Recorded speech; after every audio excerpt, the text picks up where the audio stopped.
Right, let us start with questions to Prime Minister Joshua Reynolds. Question 1, Mr. Speaker. Prime Minister. Thank you, Mr. Speaker. I know members across the House will want to extend our thanks to President Biden for his steadfast leadership and warmly congratulate President-elect Trump ahead of his inauguration. Mr. Speaker, in my conversation with President-elect Trump, we've underlined our shared commitment to the special relationship in the years to come. Mr. Speaker, this week we launched our AI Opportunities Action Plan, which will ensure we seize the opportunities of AI to benefit working people as part of our plan for change. That will boost productivity, transform public services, deliver £39 billion of investment and over 13,000 jobs. Mr. Speaker, this morning I had meetings with ministerial colleagues. In addition to my duties in this House, I shall have further such meetings later today. Joshua Reynolds. Thank you, Mr. Speaker. With almost 4.5 million entries and exits in the last year, Maidenhead train station is a busy transport hub. But with crowded gate lines, flooded underpasses and a drop-off facility that isn't fit for purpose, the station needs major upgrades to give Maidenhead commuters what they deserve. So does the Prime Minister understand how Maidenhead residents face at the station, and will he commit his government to fixing these issues in this government? Prime Minister. Well, thank you for his question, and I'm pleased that his constituents are benefiting from the upgrades at the station, including, I think, new lifts to make the station fully accessible. The issues he raises are faced by passengers right across the country, and that is why we're bringing rail services back into public ownership, setting up Great British Railways and making ticketing simpler and fairer to ensure a better service for all passengers, including in his constituency. Nishoba Khan. Thank you, Mr. Speaker. I recently visited Mid-Kent College, which serves my constituency of Gillingham and Raynham, and where valuable construction skills are taught to young people. However, I was also informed that the college faces significant challenges in recruiting teachers to deliver those courses.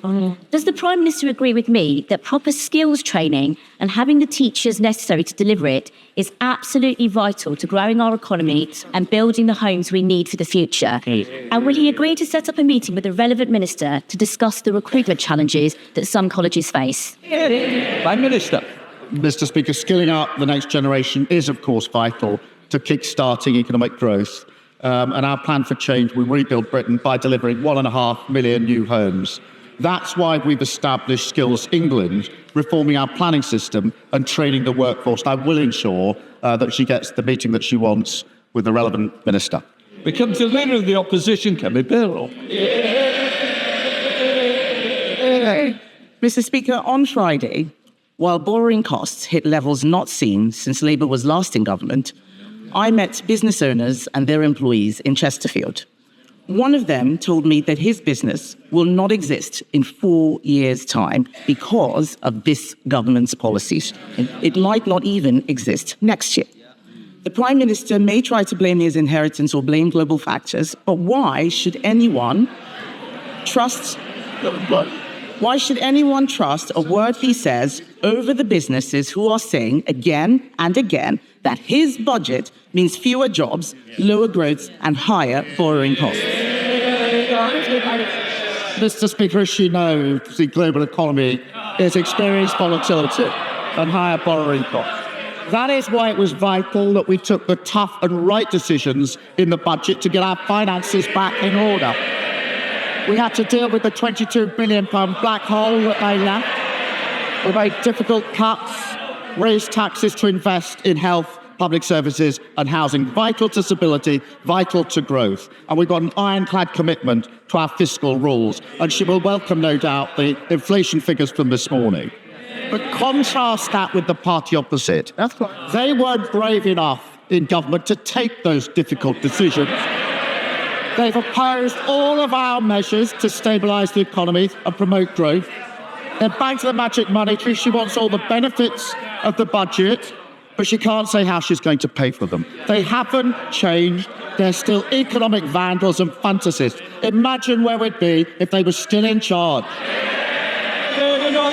Mr. Speaker, just today, the British Retail Consortium says 2/3 of businesses will have to raise prices to cope with his tax hike.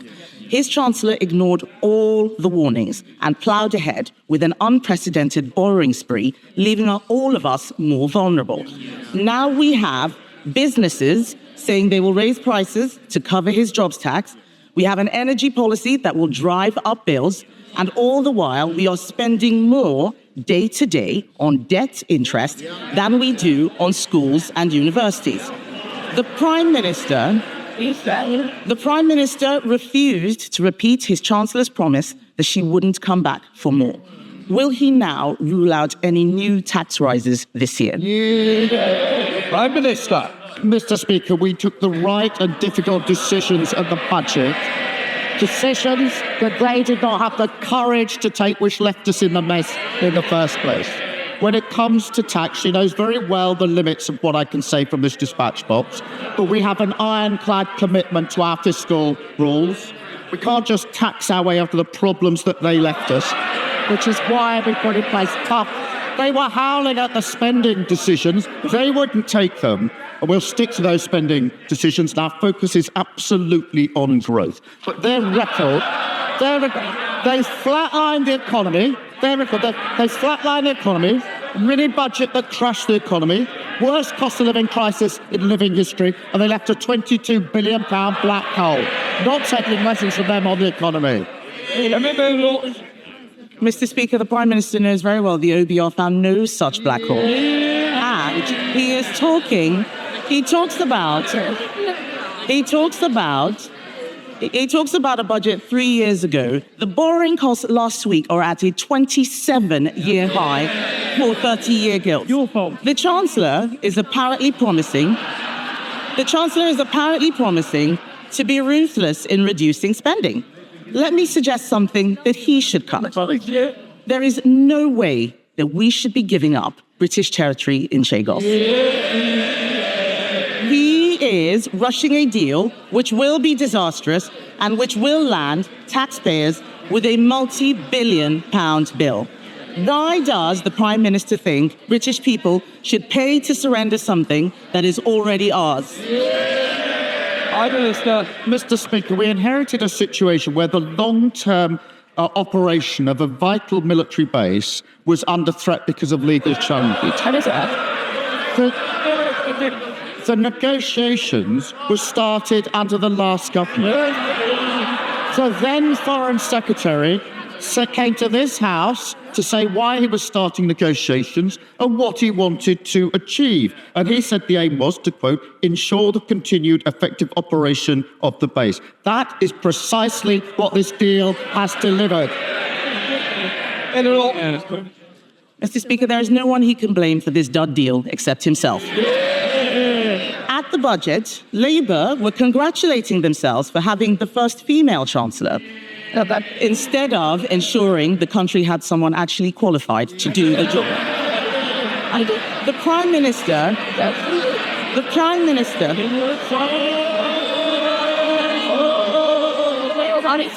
I want to hear. Sorry. I want to hear the Leader of the Opposition. Mr. Speaker, the Prime Minister claims he has full confidence in the Chancellor, but the markets clearly do not. Yesterday, the Chancellor repeated her promise to have just one budget per year to provide businesses with certainty. The talk in the city is that she can't meet her fiscal rules, and there will need to be an emergency budget. So does the Prime Minister stand by the Chancellor's commitment that there will be only one budget this year? Good. Prime Minister. She'll be pleased to know the Chancellor will be in place for many, many years to come. She'll outstrip them. And Mr. Speaker, if we all thought the politics was about cheap points, I could criticise their chancellors, but I don't have enough time to go through all of the chancellors that they had. We have one budget, that's what we're committed to, strong fiscal rules, and we'll stick to them, unlike the party opposite. Mr. Speaker, at a time of turmoil in the markets, the Prime Minister was distracted by the crisis around the former City Minister. What does it tell us about his judgment that yesterday he said he was saddened that his close friend resigned? This was an anti-corruption minister under criminal investigation for corruption. Mohammed Yunus the Nobel Prize winner advising Bangladesh, said London properties gifted to the former city minister may be proceeds of robbery. So, will the Prime Minister offer Bangladesh the full support of our National Crime Agency in ensuring that any properties bought with stolen funds are properly investigated? Prime Minister. Mr. Speaker, the former city minister referred herself the independent advisor. He found, as she well knows, there was no breach of the code. He knows that he found there was no wrongdoing, and the former minister fully cooperated. She referred herself a week ago Monday. I got the report yesterday, and she resigned yesterday afternoon. Compare that with the shadow foreign secretary who breached the ministerial code. Her predecessor, Batu, ignored it. It was the advisor that then had to resign because he wasn't taken seriously. And she's now serving the leader of the opposition. What a contrast. Thank God the British public shut them out. Mr. Speaker, he did not answer the question about the National Crime Agency. No answer to investigating dodgy Labour ministers, just as last week he didn't want an inquiry that might expose dodgy Labour councils. The Prime Minister knowingly appointed a convicted fraudster as his transport secretary. Yes. The anti-corruption minister he had full confidence in only days ago resigned yesterday in disgrace. He is negotiating a secret deal to surrender British territory, and taxpayers in this country will pay for the humiliation. Now it turns out his government may write a check to compensate Jerry Adams. This is shameful. We left him the fastest. We left him the fastest growing economy in the G7. In just 6 months, under his leadership, it's been taxes up, borrowing up, mortgage rates up, and that's not all. Business confidence is down, jobs are down, growth is down. Can the country afford 4 more years of his terrible judgments? Mr. Speaker, among that barrage of complete nonsense, there is one point that I need to address, because it's the Legacy Act, and it will be of real interest across the House. That act was unfit because, or not least because, it gave immunity to hundreds of terrorists and wasn't supported by victims in Northern Ireland, nor, I believe, by any of the political parties in Northern Ireland. The court found it unlawful. We will put in place this is a serious point, we will put in place a better framework. We're working on a draft remedial order and replacement legislation, and we will look at every conceivable way to prevent these types of cases claiming damages. And it's important I say that on the record. But as for her claiming her nonsense, they crashed the economy. Mr. Speaker. I got a letter this week from a Tory voter in a Labour seat. I hope they don't mind me saying who it was. It was Liz Truss. Mr. Speaker, it wasn't written in green ink, but it might as well have been. She was complaining that saying she'd crashed the economy was damaging her reputation. It's actually crashing the economy that damaged her reputation. Mr. Speaker, what have we heard? All they've got is complaining. No defence for their sorry record. They don't even acknowledge it. No ideas, no policy. They're like a blank piece of paper, blowing hopelessly in the wind. No wonder the country put them in the bin. Jim Dixon. Thank you, Mr. Speaker. Patients in Kent are experiencing a winter crisis resulting from years of underinvestment in our NHS. Many are having to be treated on trolleys in corridors with cases of winter flu and other viruses, providing a significant challenge to local health services. What assurance can the Prime Minister offer my residents in Dartford that the reforms and extra investment set out by the Secretary of State for Health will make this inadequate care a thing of the past? And would he visit Darren Valley Hospital in Dartford with me? Prime Minister. Well, I thank him for raising this, and I'm deeply sorry for those receiving inadequate care in his constituency. The last government left the NHS in a critical condition, but it can't deliver growth with record waiting lists, 2.8 economically inactive. Our plan for change, investing in NHS, diagnostic centres, and I'll of course consider his invitation. Leader of the Liberal Democrats, Sir Ed Davey. Thank you, Mr. Speaker. And can I echo the words of the Prime Minister about President Trump and hope both his team and the team of President-elect Biden can work together to bring President-elect Trump and President Biden can work together to bring the peace in Gaza we so desperately need, so the hostages can be released, we can get the aid in, and the killing can stop. Mr. Speaker, as the Honourable Member for Dartford just said, patients are suffering through the worst NHS winter crisis on record. Last month alone, 54,000 people waited more than 12 hours in A&E. Over 63,000 were stuck in ambulances for over an hour before they could even get into hospital. So there's no doubt the flu season has made the winter crisis worse. But we see these winter crises year after year of neglect of the NHS by the Conservatives. NHS leaders say we will never put an end to these winter crises unless we fix the crisis in social care. Now, I asked him this question last week, and I was disappointed in his replies. I'm going to try again. Will he scrap the 3-year timetable he's given to the Casey Commission so he can fix social care this year and implement the reforms by the end of this year at the latest? Prime Minister.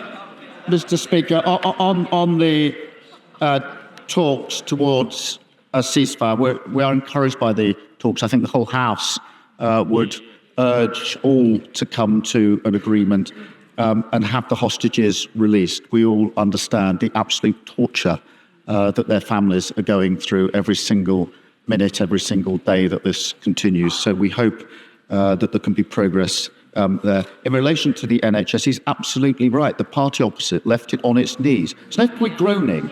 It is absolutely disgraceful that the NHS was left in the state that it was in. Absolutely disgraceful. We are investing to turn that around. We are reforming to turn that around. We are within that reform dealing with social care. I set out the timetable to him last week in the way that he knows it's set out. Sir Ed Davey. Speaker, I'm continually disappointed by the Prime Minister's position on social care, and I'm going to keep coming back to this issue because unless we fix it, we won't fix the NHS. But turning now to the economy, an idea for the Chancellor to grow the economy. As President-elect Trump prepares to take office next week, there are reports that a number of wealthy, high-skilled Americans are looking to come to the UK for fear of what President-elect Trump will do to their country. But because the Conservatives so broke the immigration system, many of them are finding there's no visa that they can apply for. Now, I know the Prime Minister is rightly seeking to reduce immigration from the record highs of the Conservative. But does he agree if people like this want to come to our country to bring their money and their skills so we can grow our economy and pay for our public services, they should be able to? Well, Mr. Speaker, we welcome all investment in the United Kingdom, and I'm very pleased to have record investment in the time that we've been in office and continue to welcome investors and investment to this country. But he's absolutely right. The last government lost control of immigration as they lost control of health and the economy and the borders and everything else. And it was, of course, the leader of the opposition who was championing the driving up of the numbers. So we will bring those numbers down. We'll get it back under control. We'll encourage investment. Christine Sullivan. Thank you, Mr. Speaker. Dental deserts mean that routine dental checkups and treatment is often unavailable in local communities. In my constituency, we've had a dedicated space for a dental practice in the Blackburn Partnership Centre since 2018, but NHS Lothian has been unable to secure a dental practice. What steps will the Prime Minister take to work with devolved governments to improve access to local NHS dentists across the UK? Prime Minister. Well, I thank you for raising this issue, and it shows the state of public services under the SNP. Mr. Speaker, if you can believe it, a third of Scots struggle to access dentistry, and a quarter of Scottish children start primary school with tooth decay. That is really shocking. Clearly, there's much, much more the SNP should be doing. They should be ashamed. When a quarter of children are starting school with tooth decay, that is nothing to crow about. It's something to be ashamed of. Mr. Speaker, here we're delivering additional 700,000 appointments, reforming the contract, and of course we'll work with the Scottish Government to improve the health of children in Scotland. Chair Ballister. Given President Trump's antipathy to the EU, how does the Prime Minister hope to attain a trade deal for the whole United Kingdom in circumstances where the trade laws affecting part of the United Kingdom, namely Northern Ireland, are the EU's trade laws, and in circumstances where the laws governing goods and the standards of those that can be imported are EU laws? How in those circumstances can a deal be obtained for the whole United Kingdom, or is the Prime Minister only interested in a deal which would apply to GB and thereby further ostracise Northern Ireland from the Union? Prime Minister. Mr. Speaker, the honourable member knows that controls apply only to EU goods moving into Great Britain. The overwhelming majority of goods moving between Northern Ireland and Great Britain will continue to enjoy unfettered access to Great Britain indefinitely. The honourable member's made much of mutual enforcement. The reality is this is mutual agreement. And I know he's got his proposal, but I think his proposal would lead in the end to a hard border, and that's something that has been rejected across this House on many, many occasions, and for good reason. Red Leishman. Thank you very much, Mr. Speaker. In the general election campaign, Labour leadership promised that if we won, we would step in and save the Grangemouth refinery, retain those jobs and invest in its future. 6 months later, this hasn't happened yet. If the refinery closes, then thousands of jobs will be lost and Scotland's national security will become massively weaker. Now that we are in power, I know that the government should use it to intervene and save the refinery jobs, protect Scotland and deliver on the promise to build Grangemouth for the future. Will the Prime Minister do that? This is a really important point, Mr. Speaker, because before July, there was no plan at all to support the workers at Grangemouth. Within weeks, and importantly, we announced a £100 million deal for a growth deal, and we're jointly funding Project Willow to find a viable long-term future. It is a really serious point. I take it very seriously, and we'll do everything we can to make sure that viable long-term future is there for the workers, for their communities, and all that rely on it. Dr. Danny Chambers. Mr. Speaker, the Russian invasion of Ukraine has led to the emergence of bacteria that are severely resistant to multiple antibiotics. And this is now seriously delaying the return of injured soldiers back to the front line. But just like Mr. Putin, we know that these superbugs do not respect national borders. And it is only a matter of time until we start to detect them in our NHS hospitals. And we know that antimicrobial resistance is a huge challenge facing us at the moment. Will the Prime Minister consider supporting the Ukrainian war effort by providing rapid diagnostic tests which can be used in the field and in civilian hospitals, which will not only enable us to diagnose and treat these resistant infections more quickly, returning soldiers back to the front line more quickly, but will also provide valuable surveillance data to help global public health and protect our NHS from these dangerous bacteria?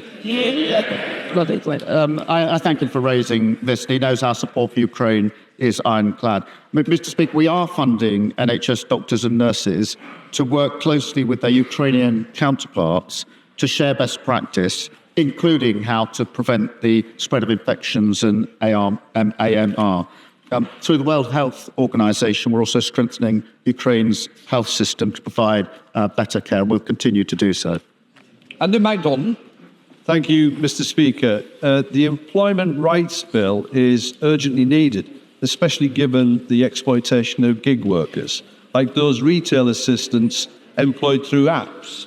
with vital rights denied and staff being charged a premium should they want to be paid on time.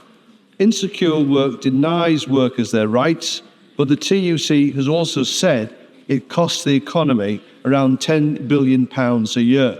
So will the Prime Minister agree with me that having a single status of worker will help end such abusive practices, give workers security, and significantly benefit the economy?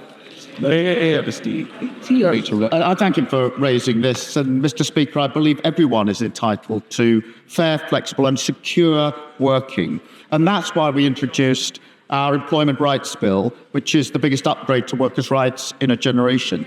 It includes measures that will end the scandal of fire and rehire, preventing exploitative zero-hour contracts and introducing basic rights for more workers from day one, secure wages, secure jobs, and ensuring workers have the rights that they deserve at work.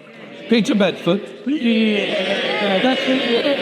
Thank you, Mr. Speaker. Age UK Leicestershire have done a sterling job over the last few months, supporting pensioners who have lost a winter fuel payment as a result of his government's budget. They now face a staggering £400,000 increase in their costs as a result of the increase in national insurance. What advice can the Prime Minister give to charities like Age UK, who now have to decide whether to cut jobs or slash services to some of the most vulnerable in society?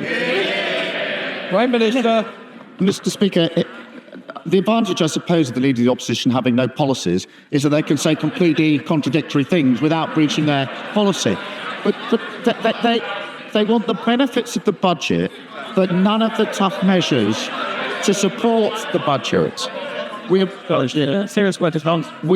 Mr. Speaker, we've taken the decision in relation to pension credit and pension allowances, but because of our commitment to the triple lock, there'll be an upgrade in April of this year of £460.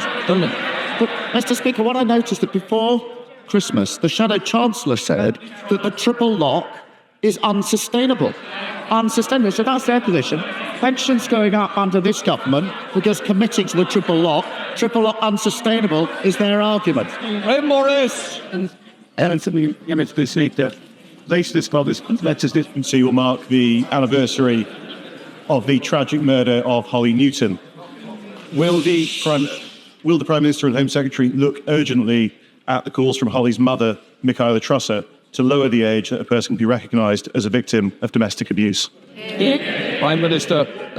Can I thank the honourable member for raising this tragic case?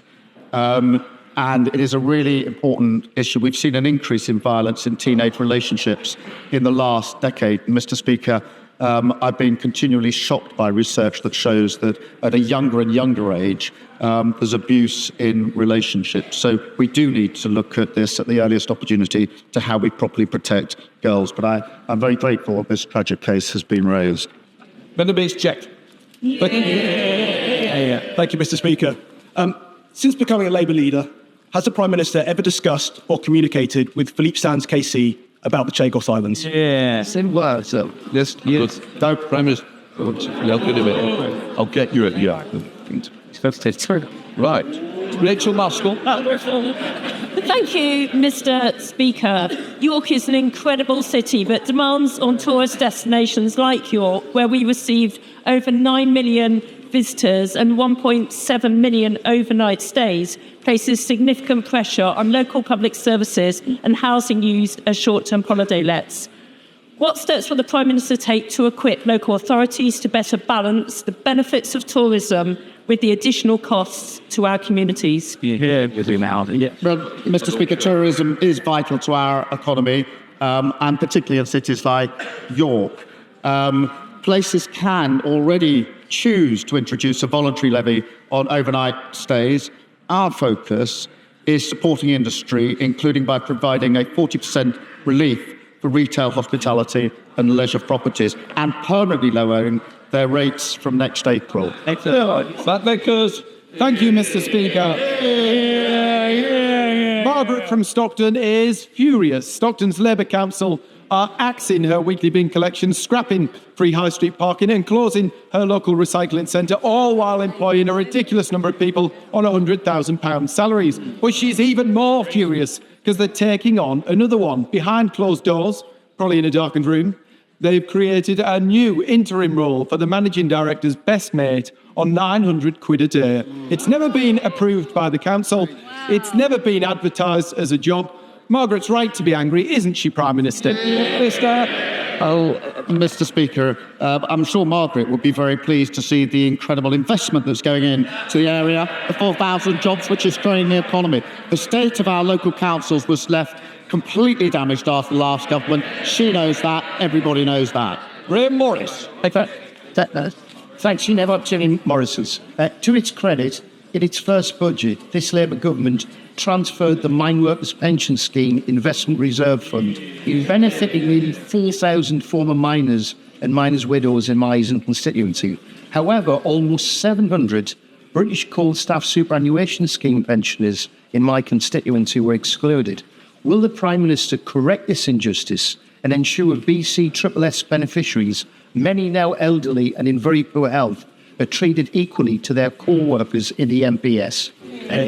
Prime Minister. Can I thank him for his dedicated campaigning on this issue? I am proud that this government has overturned a historic injustice, boosting the pensions of over 100,000 former mine workers. We are, Mr. Speaker, working closely with the coal staff trustees to consider their proposal, and I'll ensure the Industry Minister keeps him fully updated. Joe Roberts. Thank you, Mr. Speaker.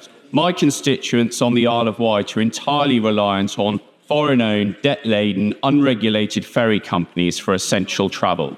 But in the United Kingdom, public transport is regulated and subsidised, like buses, trains, Scottish ferries. Does the Prime Minister agree with me this Isle of Wight anomaly must come to an end?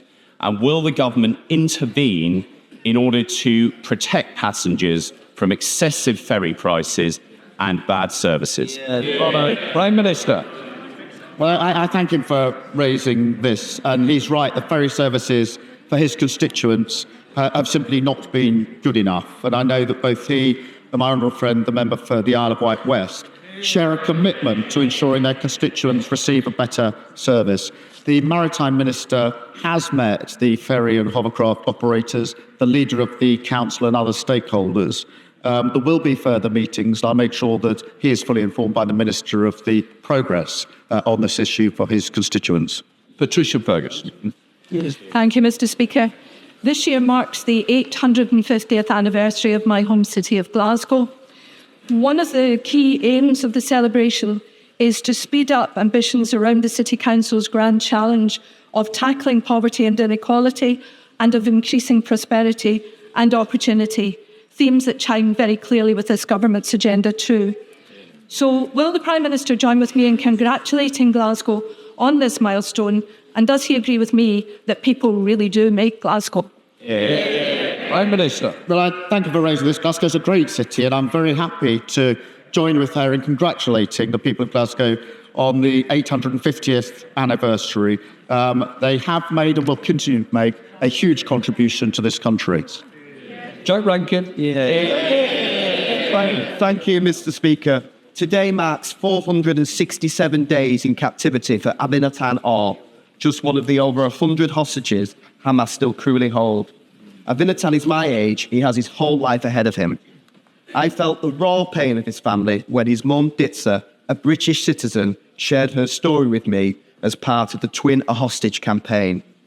Can the Prime Minister assure me he's doing everything in his power to ensure all the hostages are returned, so Aminatan can be at home where he belongs with Ditsa and his girlfriend, Noah? Prime Minister.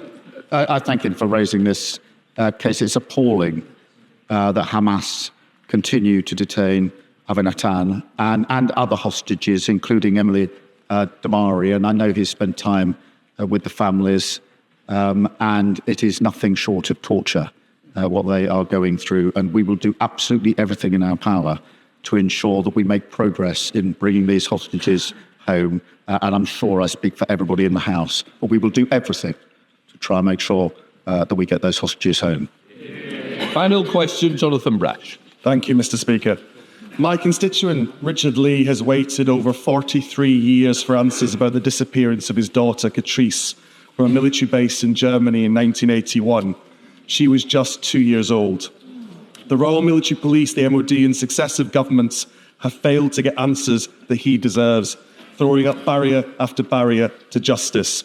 Will the Prime Minister agree to meet with Richard and myself to finally give this Hartlepool veteran a way forward to uncover the truth about the disappearance of his daughter?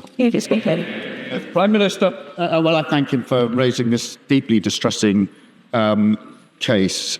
And our thoughts and sympathies are obviously with Richard Lee and his family. The Defence Serious Crime Unit, Mr. Speaker, continue to appeal for new evidence in this case, and I will make sure he has a meeting with the appropriate minister to discuss progress. Thank you. That completes Prime Minister's questions.